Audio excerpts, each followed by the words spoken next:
Platão, citações incríveis que transformam vidas, estoicismo. Há momentos em que a vida parece correta por fora, mas errada por dentro. Você cumpre horários, responde mensagens, sorri nas reuniões, segue os passos esperados e ainda assim sente como se estivesse distante de si. É como morar numa casa bonita, mas vazia. É como acordar todos os dias dentro de um corpo que se move, mas uma alma que não acompanha. Foi sobre isso que Platão falou, não apenas sobre ideia, mas sobre a dor de viver uma vida que não é sua. Quando ele descreveu a caverna, não falava de pedras ou correntes físicas, falava das prisões invisíveis que construímos quando deixamos de questionar, quando aceitamos o que nos foi dito como certo, quando confundimos reflexos com verdade, quando passamos tanto tempo agradando, servindo, disfarçando, que esquecemos o gosto de ser inteiros. A caverna é o lugar onde você aprende a se esconder de si, enquanto acredita que está vivendo. E aí, em algum momento, uma frase te encontra, uma citação simples, mas certeira, que toca justo onde dói, que acende algo, que te desconcerta, mas te alinha. Platão dizia que o corpo é a prisão da alma, e talvez no fundo,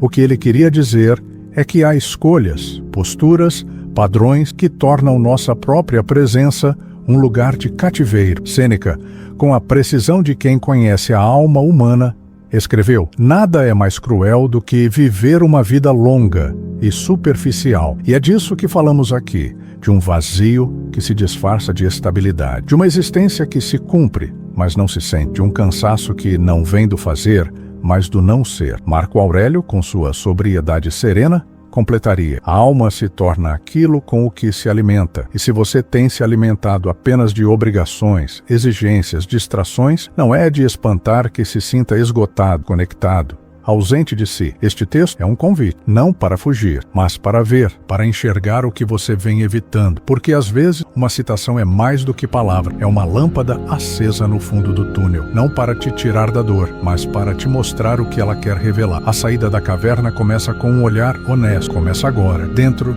de você. O corpo é a prisão da alma. Não é só o corpo, é o emprego que te esgota. Você continua. É o relacionamento que te cala, mas você insiste. É o papel que você representa todos os dias, que agrada, que resolve, o que aguenta, mas já não reconhece como seu. A prisão é sutil, por isso tão perigosa, porque se confunde com rotina, com dever, com estabilidade. Mas o que está estável é o seu silêncio, é a ausência de si dentro da própria vida. Platão falou dessa prisão como algo que nos impede de acessar o que somos de verdade. E o mais doloroso é que muitas vezes quem gira a chave somos nós mesmos, por medo de decepcionar, por vergonha de mudar, por hábito de obedecer, porque aprendemos cedo demais que sentir demais atrapalha, que querer demais incomoda, que ser autêntico é arriscado demais. Mas a alma não esquece, ela sussurra nas pausas, ela pesa no peito, ela reclama nas noites em que tudo parece certo, mas o vazio não passa. Sêneca entenderia esse incômodo. Ele diria que quando a alma adoece, o corpo grita, e não com dor física,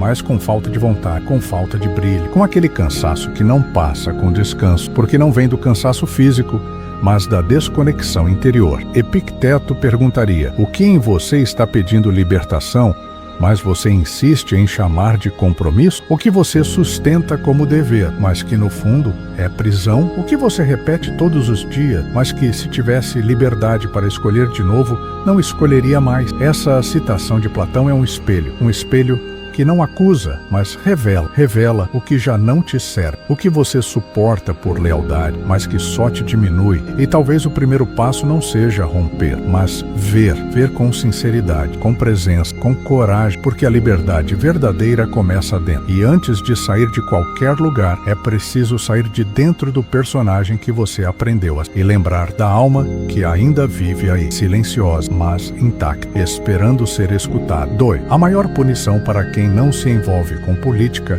é ser governado por quem é inferior. À primeira vista, parece uma frase sobre governo, sobre sistemas, mas no fundo é sobre silêncio, sobre ausência, sobre o custo de se afastar demais, porque quando você se cala, alguém fala por você. Quando você se retrai, alguém ocupa o espaço. Quando você evita conflitos, Alguém define por você onde começa e onde termina seu valor. E nem sempre esse alguém nem sempre é digno. Platão estava dizendo que o preço da omissão é ser conduzido por quem não enxerga sua alma. E isso se aplica a tudo, ao trabalho onde você nunca impôs um limite e hoje se sente usado, à amizade onde você sempre cedeu e agora só existe quando serve, ao relacionamento onde você evita discussões e por isso deixou de existir. Existe uma diferença sutil entre paz e submissão. A primeira exige maturidade, a segunda, medo. Cícero, que entendia a alma humana, diria: não basta ser bom, é preciso ter coragem de se posicionar, porque até a bondade sem limite vira servidão.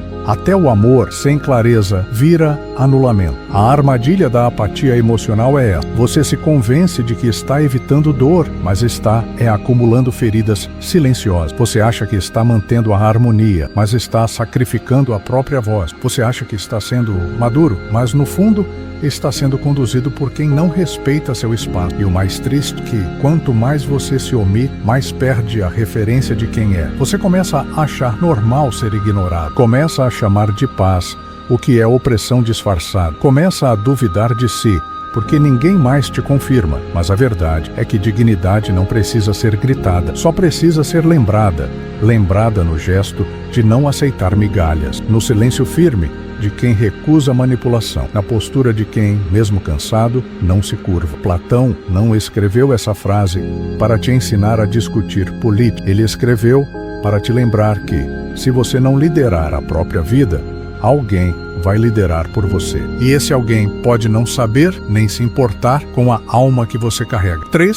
Educar a mente sem educar o coração não é educação. A ilusão do saber, a fantasia de que entender tudo, dominar conceitos, acumular títulos, basta. Mas há um vazio que o conhecimento não preenche, um cansaço que não vem da ignorância, mas da desconexão, porque saber não é o mesmo que sentir. E o mundo está cheio de pessoas que sabem muito, mas que não enxergam ninguém, nem a si mesmo. Platão falava de uma educação que vai além do raciocínio, que toca o íntimo, que ensina a ser, não só a parecer. E isso se perdeu.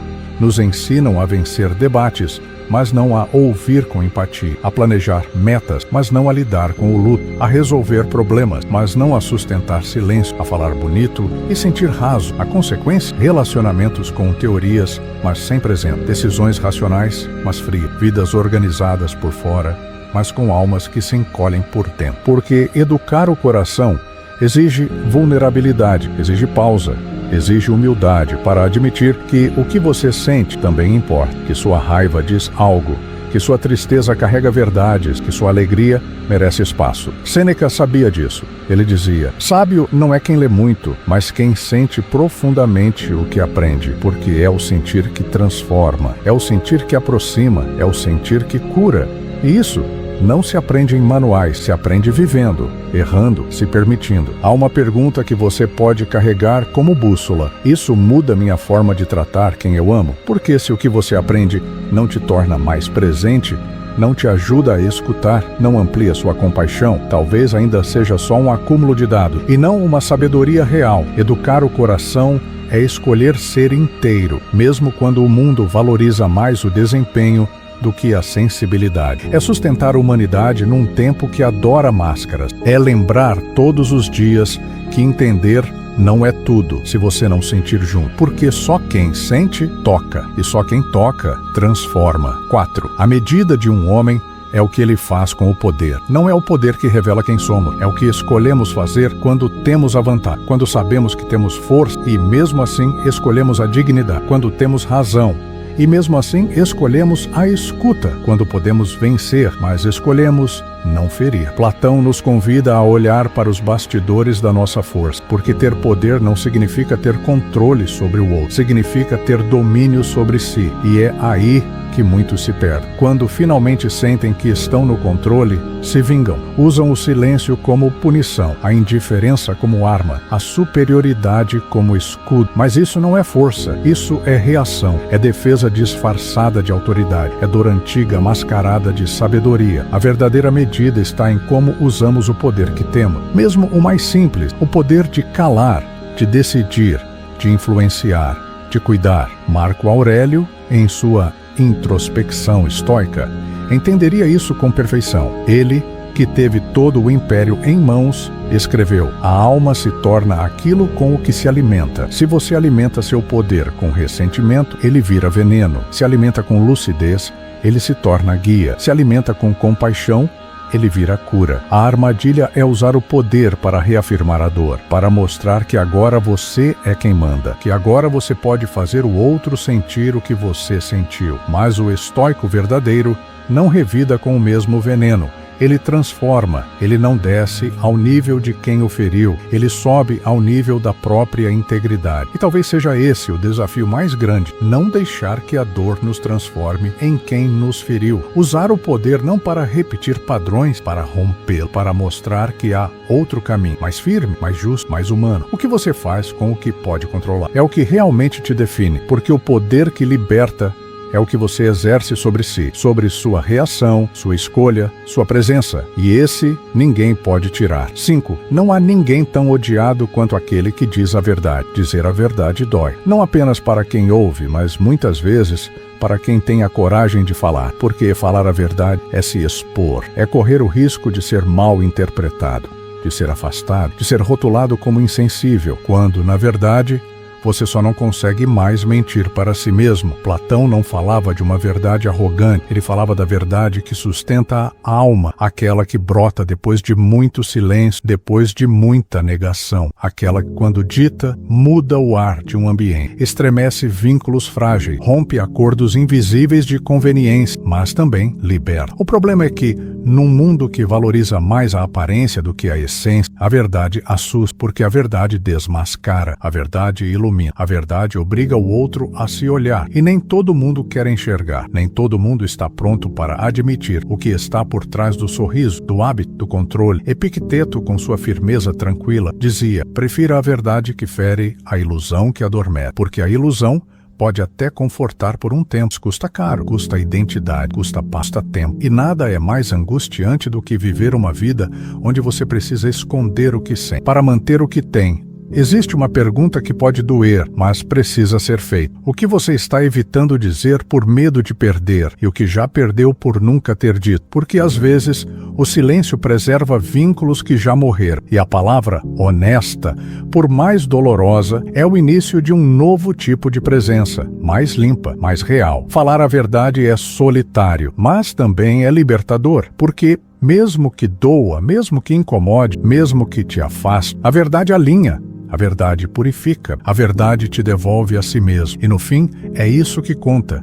Viver de forma que você não precise mais se esconder dentro da própria vida. Platão sabia, e por isso, mesmo odiado, ele continuou falando. Porque há momentos em que calar seria a maior mentira, a alma que retorna ao mundo com olhos diferentes. A jornada pela filosofia de Platão não é uma viagem para fora, mas um mergulho profundo para dentro. Cada citação, cada silêncio entre as palavras é uma chave. Uma chave que não abre portas externas, mas trancas internas. Trancas que mantêm a alma aprisionada em rotinas vazias, em relações desequilibradas, em versões de si que já não cabem mais. Sêneca dizia que o tempo perdido com o que não nos fortalece é uma crueldade contra a própria existência. E talvez por isso, desperdiçar a vida em uma caverna de aparências e conveniências seja o maior autoabandono que alguém pode cometer. Não porque viver nas sombras seja mais fácil, mas porque nos acostumamos tanto a elas que esquecemos da luz. Epicteto